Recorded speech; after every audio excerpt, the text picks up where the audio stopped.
भारत सरकार ने भारतीय वायुसेना के लिए MCA प्रोजेक्ट को मंजूरी दे दी है।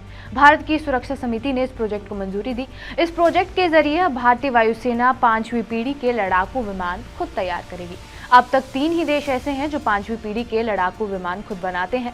ये देश हैं US, चीन और रूस। इन तीनों के बाद अब भारत चौथा देश बन जाएगा जो 5वीं पीढ़ी के लड़ाकू विमानों को तैयार करेगा।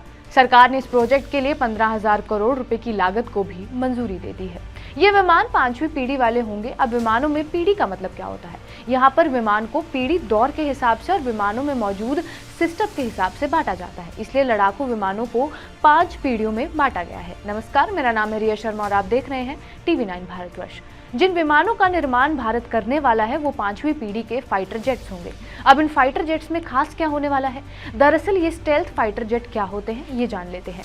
स्टेल्थ फाइटर जेट वो फाइटर जेट होते हैं जो गुप्त रहते हैं यानी इन फाइटर जेट्स को रडार नहीं पकड़ पाता है। इनकी बॉडी इस खास तरीके से डिजाइन की जाती है, ऐसे खास मटेरियल से डिजाइन की जाती है जो दुश्मन की रडार के तरंगों को सोख लेती है, यानी रडार की तरंगे वापस नहीं जा पाती, जिससे ये दुश्मन की नजर में ही नहीं आ पाते हैं। भारत जिस 5वीं पीढ़ी के फाइटर जेट का निर्माण कर रहा है वो AMK होगा। इस फाइटर जेट का पूरा नाम है एडवांस्ड मीडियम कॉम्बैट एयरक्राफ्ट। इसका पहला प्रोटोटाइप साल 2026 तक सामने आ पाएगा। इसमें जनरल इलेक्ट्रिक 414 के 2 इंजन लगे हुए हैं। इस विमान के आने के बाद भारतीय वायुसेना की ताकत और भी ज्यादा बढ़ जाएगी। AMCA अमेरिकी F-35 और रूस के Su-57 को कड़ी टक्कर देने वाला है। देश में अभी फ्रांस से मंगाए गए 4.5 पीढ़ी के राफेल फाइटर जेट्स हैं। ये विमान अमेरिका के सबसे खतरनाक फाइटर जेट F-35 को भी स्पीड में पछाड़ देगा। इसकी मैक्सिमम स्पीड 2633 किलोमीटर प्रति घंटे की रफ्तार की होगी, जबकि F-35 की अधिकतम स्पीड 2000 किलोमीटर प्रति घंटे की ही है।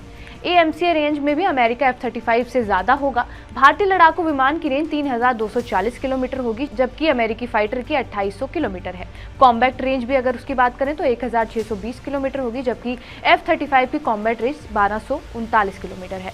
भारतीय लड़ाकू विमान 57.9 फीट लंबा होगा, जबकि F-35 छोटा है, ये सिर्फ 51.4 फीट ही लंबा है। इसके अलावा भारतीय फाइटर जेट अधिकतम 65,000 फीट की ऊंचाई तक जा पाएगा। इसके साथ साथ ही हवा से सतह पर मार करने वाली AGM-88G, AGM-15 स्पेयर 3 हवा से सतह और हवा से शिप पर मार करने वाली मिसाइलें भी तैनात हो पाएंगी। बहरहाल आपका इस वीडियो पर क्या कुछ कहना हमें कमेंट बॉक्स में जरूर बताएं। बाकी देश और दुनिया की तमाम बड़ी खबरों के लिए जुड़े रहिए हमारे साथ TV9 भारतवर्ष पर।